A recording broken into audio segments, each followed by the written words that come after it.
Hello, I'm Tim Harris. This is Julie Harris, and this is Real Estate Coaching Radio. That's right. So make sure that you hit the subscribe button so you won't miss any future episodes. Thanks again for popping by. Hit that like button, and don't forget to leave your comments and questions so we can get right back with you. We will. Thank you for continuing to make our podcast, Real Estate Coaching Radio, the #1 listened to podcast for real estate professionals in at least the United States. And let us know what you think about this video. Leave your comments below. Thank you. 3, 2, 1, and we're back. And this is day 3. Our focus on this podcast series has been the 15 new rules for 2023 to be successful as a new agent. And as a lot of you have latched onto this as non-new agents, more seasoned veteran types, you're also appreciating these points. Because here's the thing. The best place to be when you are facing a new market is going to be putting yourself in the place of being a learner. In other words, allow yourself to go back to ground zero, allow yourself to take a fresh approach to everything. And one of the things that we coach all of our top clients to do is never assume that worked in the past will work in the future. And specifically, make it so every single thing that you've been doing in your business has to be put through filters with regards to, is it working? How do you know if it's working? Is the actual action or the actual expenditure producing a profit? And if it is not, do not do it, especially in a market like this. Also, some of you will justify that by saying, well, at least it paid for itself. Well, what about all of the work that went into it for you to break even? Yep. So that doesn't count either. Okay. This is, you're getting me going on, a little bit of a tangent, but it's worth mentioning. I had a question the other day on Instagram. And if you guys want to find us on Instagram, we put a lot of you appreciate, I think, a lot of our snarky comments, especially about going to the gym every day. But one of the questions I had from somebody, and I'm guessing he was a new agent, was, what do you guys need, can you talk about farming? And I said, what kind of farming are we talking about? Are we talking about agricultural farming, growing, beets and, nope, he meant geographic farming. Okay, geographic farming could be an interesting topic. Then I asked him, trying to help him, and then I asked him about his particular market. I asked him about choosing a farm. I asked him about, how long is he willing to invest in this particular, marketing activity before he sees results? Has he actually done any homework as to find out how many other agents are direct mailing, in his case, into that particular geographic area? How long do people stay in this particular neighborhood before they decide to move? The complexity of the answer needed is extraordinary, and that's what a lot of you guys haven't taken into consideration. So you're now stuck in this quagmire where you are spending money month after month after month after month, thinking that and hoping that one day, somehow magically, mystically, it'll all of a sudden just click to life and start working. Well, here's the bottom line, and please listen to what I'm saying. If something didn't work in the past market, it's not going to work now. 100% just assume that's true. Sure. And if something only marginally worked in the past market, it's not going to work in this market at all either. So give yourself permission to step away from the bad decision and move forward. Because when you do, for example, if you're in a geographic, farm and you're mailing and you're not getting any results from it, and let's just say you've convinced yourself or someone's convinced you that the only solution is to continue to do it forever, even though you're never getting results from it. When you decide to develop some business maturity and some guts and step away from it, you're going to discover that you lose absolutely nothing. And what you get is your money back. And what you get is your time back. And what you get then is openness to creating new pathways to generate leads proactively that actually will result in something. So what happens is psychologically, and this also happens from agents with big databases, is you have started to use those things as a crutch or an excuse not to do the real work of real estate. For example, you have driven past 5 FSBOs on your way to the office today, and you've rationalized it because you're about to mail out 1,000 postcards to a geographic farm. You said, well, I'll get what I need from the postcard mailer.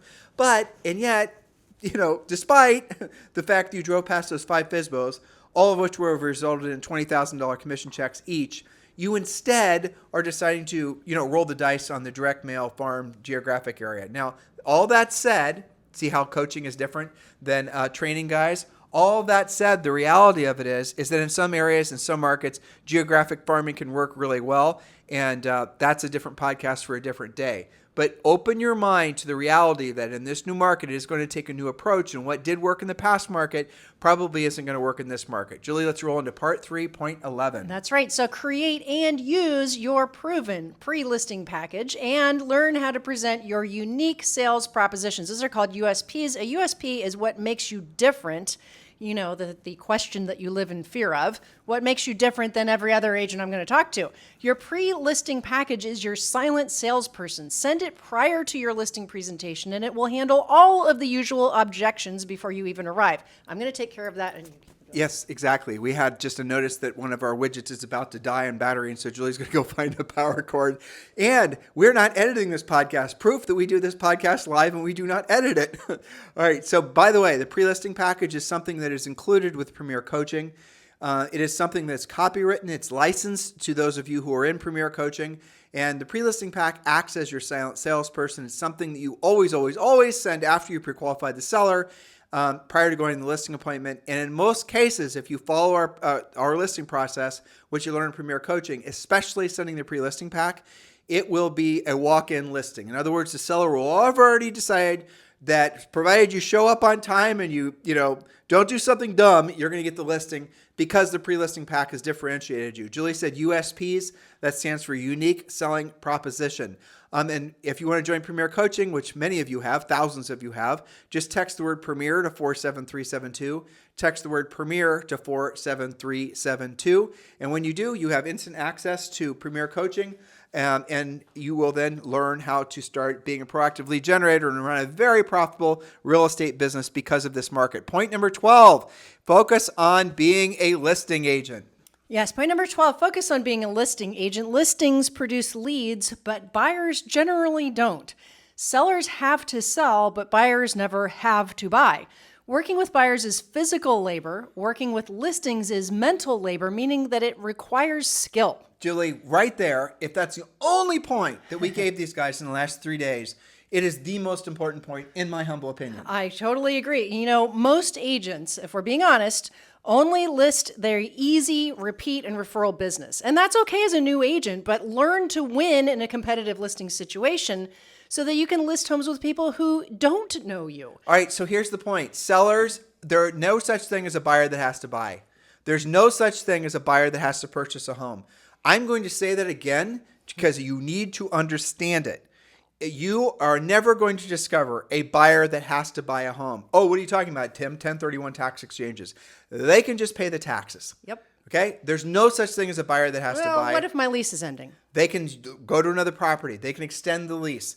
There's no such thing as a buyer that has to buy. But there are sellers that have to sell. So if you're choosing where to spend your time, and you're choosing to spend where to spend your resources, time being one of them, you're going to want to spend it on the seller side of the real estate business because you're going to then discover that sellers, there are lots of reasons that sellers absolutely positively have to sell their home. Mr. Seller, do you have to sell this home or do you want to sell this home? I have to sell the house because fill in the blank.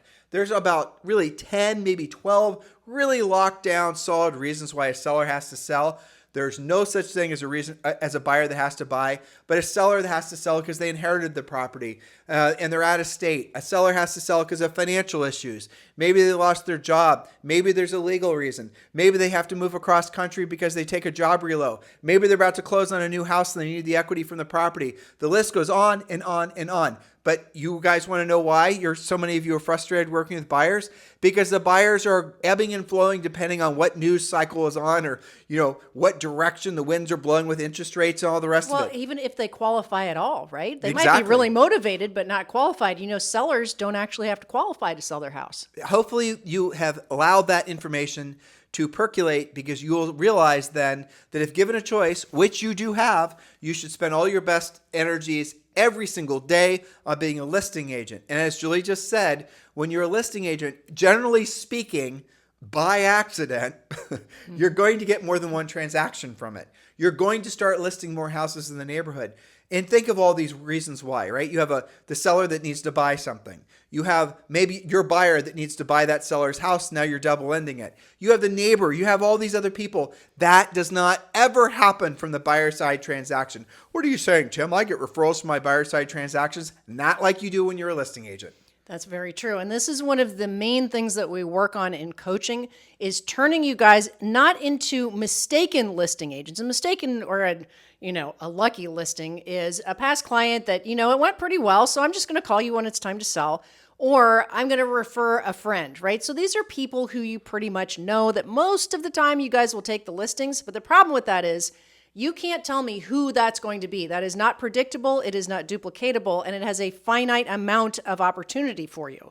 So we turn you into listing agents who can take a listing on purpose, repeat it all the time. It's predictable and duplicatable. If I were to say, you know what, Tim, based on the skill that you have, you got your pre-listing package done, you know how to present it, you've got a formal listing presentation, you know how to handle objections, and you know how to proactively lead generate. An agent like that can create their own listing inventory at will, and that's the difference. And that's what coaching is all about. And Julie's, her new class of 2023, they are going to learn how to be listing agents. And you and I have had so many experiences where we have a new coaching client that comes into our fold, having listened to what we just said, finally are willing to accept what we're saying is true, finally willing to accept the fact that working with buyers is physical labor. It is physical labor. It doesn't require that much skill to open a door. Working with sellers is mental labor, which does require skill. You will get to the point where you're tired of basically selling yourself for the sake of basically working with a buyer. Whereas if you have a listing, let alone multiple listings, you have all the other agents in the marketplace that are working nights and weekends trying to sell your listings for you. And that is the epiphany that hopefully all of you have, because in the other listings create leverage. Buyers, you're their leverage. Listings create freedom. Buyers, you basically are an indentured servant. Unfortunately, that is just the way it works. Nothing wrong with working buyers. Most people start out by working buyers, and that's a great way to build momentum because the heart of this podcast is focused on new agents. But don't stay there. Open your mind to the fact that you don't have to wait for one of the buyers you sold a house to want to list their house for you to become a listing agent. You can become a listing agent from day one, the second you get your real estate license. Oh, we did. Thousands of our coaching clients did as well. Our first transaction was a listing, actually. It was. Okay, point number 13, always say, yes, it would be my pleasure to help you with that. Then get help if you need it. You can only build your skills by earning while you learn. So don't say no to opportunities when you can say yes, even if you're totally out of your wheelhouse. Now, you can always partner with or refer the transaction to another agent if something is just too far out there for you. That's okay. It's not okay to say, no, I don't do that. You'll be much more versatile when you say yes than when you say no. Now, the definition of versatility is the ability to transact with different types of people in different types of situations. Including price range. That's right. Versatile agents are far more successful and profitable than agents who aren't. And typical things that agents will say no to is certain price ranges that they don't like, perhaps, certain areas maybe. Maybe you've never done a commercial listing, but you're never going to if you keep saying no to it. Maybe you always say no to leases. Well, what if you handled that lease for that person that just wants to hang on to the house for a year and think about what they want to do with? You just lost the listing because you said no to the leasing. The point is, if you have no momentum, or if you want to build momentum to go to the next level, say yes to everything. Figure it out along the way. Oh, Tim, I don't know, bunk about listing a strip mall. Well, guess what? If you're with us at Exp Realty, Exp Realty has a fantastic commercial division. We will match you up with a commercial agent. You can list said property with the commercial agent as the co-listing, learn on the job, and get paid. Earn while you learn. Exactly. That's always the heart of what we're trying to get you guys to understand. Going to Tim and Julie Harris Real Estate School is not a function of sitting in a classroom and hopefully all the information absorbs into your brain. We want you to earn while you learn. That's the critical part. That's how you're going to learn faster. You always learn faster when you're forward deployed and you're actually doing the real work. Those of you who have not yet joined Julie and I at Exp Realty, we strongly encourage you to take a look. There's a reason why Exp Realty is the only brokerage of its size growing right now, while all the other brokerages are losing agents and losing revenue. If you want to learn more about EXP, which all of you should, it's the next natural step, or frankly, if you're a new agent, it's the first natural step for your real estate career, text the letters EXP to 47372. Text the letters EXP to 47372. Or if you've already decided you're going to join EXP Realty and you're looking for a sponsor that will be insanely proactive in your success at EXP Realty, Julie and I are formally applying for the job. And you can text me directly at 512-758-0206. 512-758-0206. And just when you're texting me, just say, Interested in joining Exp Realty? Let's talk, or whatever you want to say, and let's get the conversation started. But your next natural step that all of you should be doing is moving forward to at least seriously consider EXP. It is obviously the brokerage designed for a market like this, and it would be our honor, our pleasure if you were to partner with us at Exp Realty. Remember, when texting, message and data rates may apply. Point number 14, do what you don't want to do when you don't want to do it at the highest level. There will be days when you simply don't feel motivated. There will be days when you overthink yourself into analysis paralysis. There will be days when you feel far less than competent. Aren't those most days, those three things? Absolutely. I feel that way every time I go to the gym, for example. Exactly. But do the work anyway so that you can have days of success, days of gratitude and profitability. Be able to say, thank you, past fill in your name, for doing the work so I can enjoy the rewards today. That only happens when you actually do what you don't want to do when you don't want to do it, which is virtually all the time, but do it at the highest level. That highest level part is where coaching comes in. And that's why point number 15 is get involved in Premier Coaching so we can move you forward faster, answer your questions daily, and hold you accountable. Scripts, skills, pre-listing package, listing presentation, buyer presentation. That's right, there's a buyer presentation too.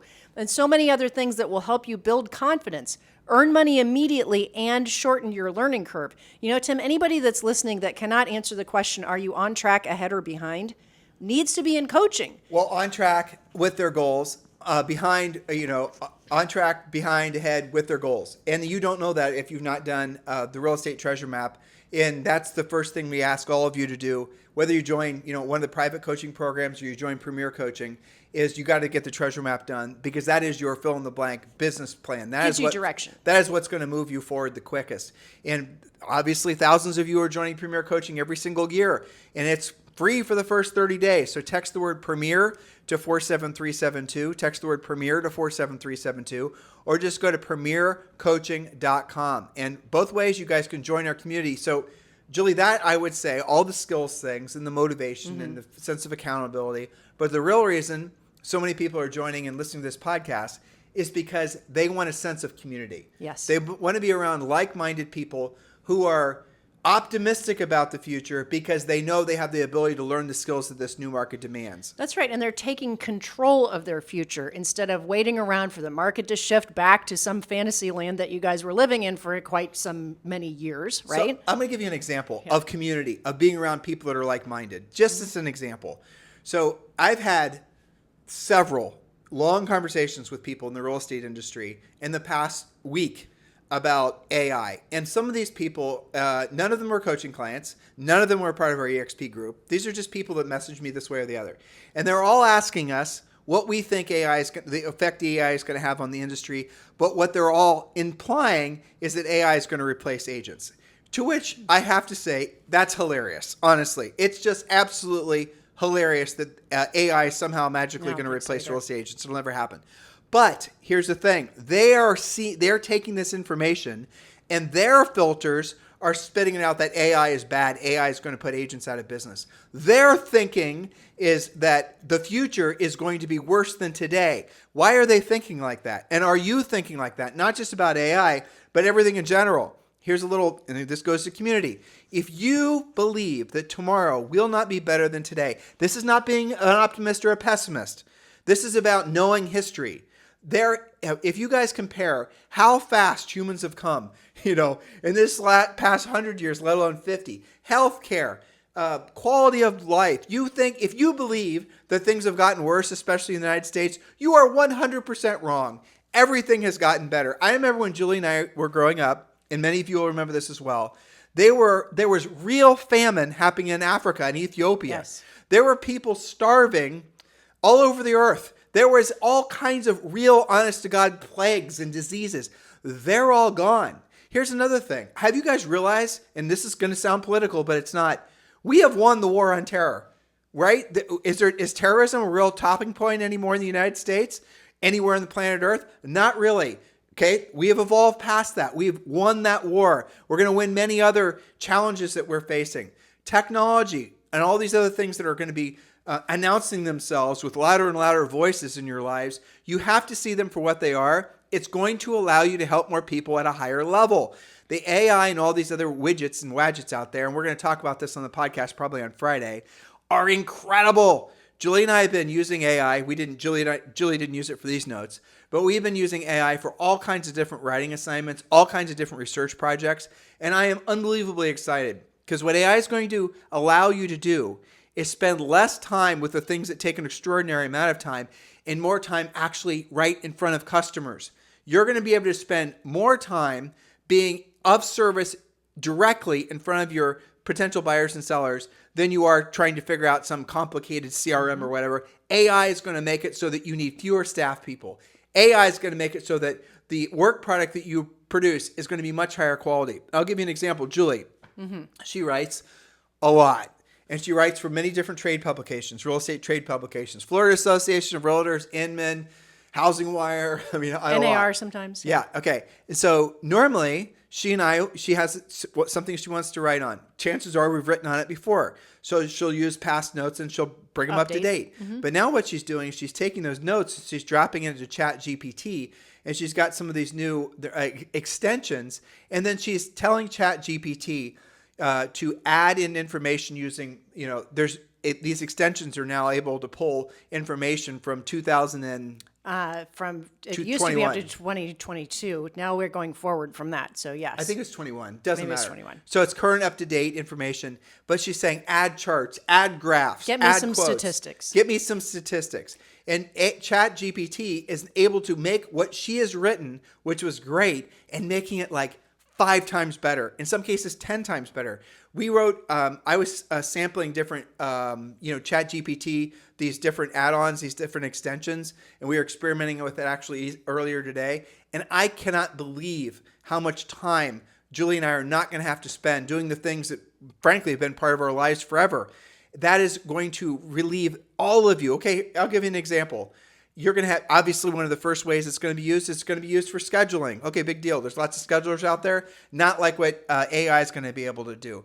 How about writing property descriptions? How about, okay, here's one. There's a new extension that will write, for those of you who are on Twitter, I thought this was kind of funny, comments and replies to people's Twitter comments. So you're going to be on Twitter if you choose to waste your time this way, but I thought it was interesting. Right. And you're going to read the Chat GPT will read the whole string of tweets back and forth, and then it's going to tell you what to say, some brilliant satirical, if you choose to be that way, comment to respond to some of the other things, and you don't have to think about it. Now, I don't know where that goes. It's going to probably just be a bunch of AI talking to each other on Twitter. It's kind of funny to think about. It'll be fun to watch. Here's another one, guys. Ready for this one? Again, we're researching all this because we want to produce some podcasts. There are some AI-created software programs, I shouldn't call them that, they're apps, that will allow you to create an indistinguishable avatar of yourself. In other words, you are going to be able to watch you presenting some particular topic that looks exactly like you, indistinguishable eyes, hair, skin, everything looks exactly like you in 4K on YouTube, and you've told the AI what the topic is going to be. So you have now, I want you to think about this. Everyone's going to be a content creator. Those of you who've been afraid to create content, you're now going to no longer have that as an excuse. You're going to have to, the AI will have learned what you look like.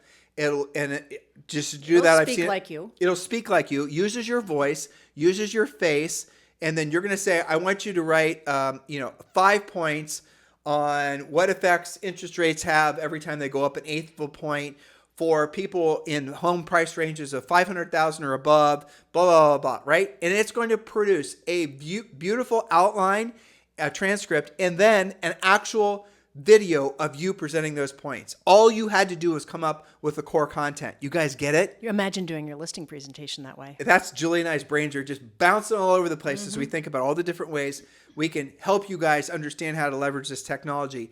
And yet, how many people are out there trying to convince you that tomorrow is not going to be better than today? Because you're just going to be replaced. Exactly. Yeah. What's going to be replaced are the activities that are purely transactional, procedural. The people, direct contact stuff can never be replaced, ever. I don't care what the AI is. Someone will always need a real estate professional to help them with one of the most stressful decisions of their lives, which is buying or selling real estate. Always. We have thousands of years, if not potentially millions of years, of people needing experts the graybeards, if you will, to give them advice. That's how we're all hardwired. I noticed when I started to grow my beard, and my beard is mostly white, I noticed that all of a sudden I probably picked up about 15 or 20 IQ points. You did. To other that people. were assigned to you. Exactly. Because you now are, officially a grizzled veteran. I suppose. Exactly. People lean in and listen more. And I thought, well, that's funny. I know. You should grow a beard too. I'm trying. No. No, but it will be interesting to see how this evolves. It's certainly early days, but there's so many different applications to this. Like I was just thinking from an agent standpoint, how much easier just doing a CMA is going to be. Oh my gosh. Right? Because it'll pull from even more places than you're used to pulling. What if you could do a CMA where you weren't only using MLS data? Who's the agent that wins in this new scenario? The one that figures all this out. Well, uses it. The one that figures all of it out, the one that uses it, the one that doesn't hide from it, the one that's excited and optimistic Sees about it as a tool. But number one, the one that's then realizing that they can, essentially delegate all the grinding work to the AI, and they now can spend more time in front of buyers or sellers. I know. I was thinking about if it will evolve. We have this inventory shortage right now, as we all know. So what if you were to ask ChatGPT to find both on-market and off-market properties very specifically meeting your buyer's criteria? Maybe they have to have a certain type of room or a Zoom room, who knows, whatever they're specific about in a specific community, school district, zip code, MLS code, whatever. It's going to give you more options than just the two things that are in your MLS that are both pending. All right, so let's riff on this. Let's say you live in a community. Julie and I, when we sold real estate, there were all these patio homes that were getting built. And these patio home developers were looking for these big 5-acre properties that were land, right? Land. Well, they're mostly 60s ranches that they're going to doze and they're going to build 20 small acreage. Exactly. Well, what if you were to ask ChatGPT to find you all the properties like that in your particular marketplace? What if you were to there's companies out there that do geo farming where they're going to send you a list and then they're going to charge you to our special super sneaky most likely to sell. Yeah. Right, most likely to sell, super sneaky algorithms going to go out there and whatever. I can guarantee you ChatGPT can do that exact same thing right now. For free. For free. You guys get it? For free is the important part. So here is the interesting twist on this, though, because I was talking to somebody, not in real estate, but that lives in our community, that is a big social media person, okay? And and she acknowledged the fact that everyone's going to be a content creator. Yep. Okay. And that is what's going to happen. And I bet you that happens within 12 or 24 months. It makes sense because there's so many people that want to have content created and the technology is already there. You just have to get it all to patch together. So the people out there that have been creating content and making money doing so are about to be deplatformed or about to be have so much new competition that they're going to have to reinvent themselves. Their uniqueness is going to dry up. And that I'm going to share this with you guys, and we're going to round the bend. Again, this is Julie and I bouncing off each other for the sake of creating our podcast on Friday. But here's an interesting thing to think about. So Julie and I are looking forward to having ChatGPT listen to all of our literally thousands of past podcasts, and then we tell ChatGPT to start doing podcasts for us. I mean, that's a nice little fantasy, right? And then we'll obviously start creating more content, or rather chat will for us using our voices. If you guys want to have some fun with this, just to understand, go to Google and do a search for Joe Rogan interviewing Steve Jobs. Okay, now I'll just tell you right now, Joe Rogan never interviewed Steve Jobs. That is AI who went onto the internet. It found voice samples of both of those gentlemen and then wrote the questions. And then basically it was the AI Joe asking the AI Steve all these questions. You should listen to it. You will not be able to tell the difference. But it was based on historical, conversations and facts. It wasn't like. It's not like ChatGPT making up some kind of fictional story based on them. It was based on their actual history of speeches and talks. Yeah. It's based on real stuff. Well, that's what it's doing. It's sampling. So, for example, it will go out into iTunes or whatever, and it's going to listen to our billions of past podcasts, and then it's going to be able to say, write me 10 points on whatever, and then it's going to turn it out. It'll be our voices. Sure. And you and I can then start producing a hell of a lot more content. And it will be authentic to what we teach, and it's not going to be some riff on that. So I think it's going to be very interesting to see how everybody uses this. But it's the end of the fake expert. That's my point. Well, which is awesome. Right. The fake expert out there, especially those on YouTube, they're about to be toast because everyone's going to be a fake expert. So the real people that are going to be able to differentiate it are the ones that actually have the actual credibility of being tested in the market over long periods of time. So look, we're giving you all kinds of different thoughts to think about, but here's the most important thing. As a real estate professional, it's going to put you in a position to be in front of people more frequently, which inevitably will result in you helping more people and making more money. There's a direct correlation between the amount of time you spend in front of a buyer or a seller and the amount of money you make. The more time you spend behind the screen of any kind of screen, the less money you make. AI is going to liberate you to go out actually and become a fantastic real estate professional, and you're going to have this virtual assistant that's going to do all the heavy lifting for you. If that doesn't excite you guys, then nothing will. Honestly, the future is going to be so much better than the past. Look, think about this. AI for healthcare. Okay, I got another one for you. How about AI that's going to be able to do a whole financial analysis? I want to retire by the time I'm this age. I make this much money. Well, Tim, that's what they have all these, money managers for. Yeah, but except they charge you 2% per year. So AI can create the plan for you for free and probably test it to the point where it's almost a 0% chance that it won't succeed, even with the different, interest rates or inflation rates or whatever. You guys, the way forward is going to be embracing the changes that are here. Don't hide from them. I don't care if you're in Murphy, North Carolina, or if you're in San Jose, California. This is going to be, AI is going to be, it already is, the biggest evolution that's happened since the internet. Yes. You and I both listened to the All In podcast. Yeah. I thought one of the funniest things that they said, I don't know if you remember where they were teasing each other about when you're talking to ChatGPT, you do this too.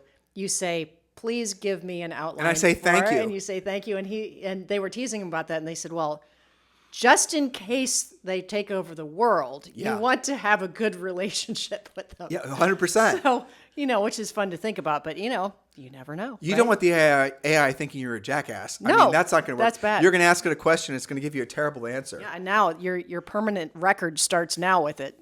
Hold on. Weren't there movies made around this? I'm pretty sure there's a lot of movies made around this. So. Well, anyway. But that's the difference. We're cautiously optimistic versus, watching all those movies. But you guys getting it? You starting to feel it? Don't hide from it. Don't be afraid of it. There were people after the MLS went online that were still carrying around their coveted MLS books. I remember in Columbus, Ohio, where Julie and I sold real estate, the consumer internet kind of came online in 1996. And yes, Julie and I were in real estate then. And even into the early 2000s, there were still people that insisted that the MLS still print MLS books. I know. Well, because they were afraid that the MLS being online would totally replace agents. Well, but also they were not wanting to adopt to the fact that they could log in and get data. I do remember that. I had do you remember all the stink when all of a sudden, when you and I first got into real estate, and we were doing open houses, we would make flyers of the other houses that were for sale in the neighborhood that were also within RE/MAX North, but not our listings, right? And we had some agents thinking that we were advertising listings that weren't ours. They didn't know the law, how it worked, and we always asked permission. Well, that type of thinking, when this thing that you guys don't know about called IDEX, Internet Data Exchange, came around, where now all of a sudden all brokerages can share and basically market and advertising all listings, no matter they're their listings or not. Then came Zillow, then came Trulia, then came essentially all the things that you guys have experienced in the last 15 years with different lead generation systems. AI is going to make all that stuff look like horse and buggy, like instantaneously. Search engines are going to be Google in particular, and all these big dominant search widgets, they're going to be completely replaced with AI. And I know that for a fact, if for no other reason, that Sergey and Brin, I think, the founders of Google, have actually gone back to work after being essentially in retirement for the last decade and are now trying to basically catch up with ChatGPT in particular. The technology is going to advance at such a massive clip that it's terrorizing some of the brightest minds on planet Earth, including Elon Musk. Well, that by itself is proof that it's not something to sweep aside and not pay attention to. Well, the big fear is that the AI, right now these AIs all operate within a black box, right? ChatGPT is in its own black box. It's not been released on the internet. Sure. So it's not supposedly directly connected. It can't go and do searches and whatnot, except last week there was a Chat GPT extension that was released by OpenAI that now allows your Chat GPT experience to include a live search. And it did with what is it called? Connotate, where it tells you where the search you know what I'm saying, starts to see. Anyway, yeah. So the point being is you now have an ability to do a Chat GPT, project, if you will, and it will pull in the latest information from the internet, every corner of the internet on planet Earth. Continuity, maybe. No. It'll come up as soon as we end the It's podcast. like denote or something. Yeah. Denote. Anyway. I don't know. Yeah. So our brains are running dry. It's 34 minutes. Generally speaking, we're good for about 30 minutes. You guys ever hang out with us, you'll realize that Julie and I stopped talking in about 30 minutes. Exactly. Now we're 4 minutes, so we're borrowing from the next podcast. So guys, listen, thank you for keeping this the number one listened to daily podcast for real estate professionals in at least the United States. If you've not yet done so, as we plead with you every single day, please do give us a 5-star review on iTunes and a pithy comment. And by the way, if you don't know what a pithy comment is, go to ChatGPT and ask it to write a pithy comment for you, and it will. Thank you, guys. Thank you, and have a fantastic day. We'll talk with you on the show tomorrow. Hello, thank you for having watched this video. Please remember to subscribe to our YouTube channel. That's right. And don't forget to hit that like button, leave your comments and questions below, and we will get right back with you. Thank you for watching this video. And remember to watch the next one. You're going to love that one.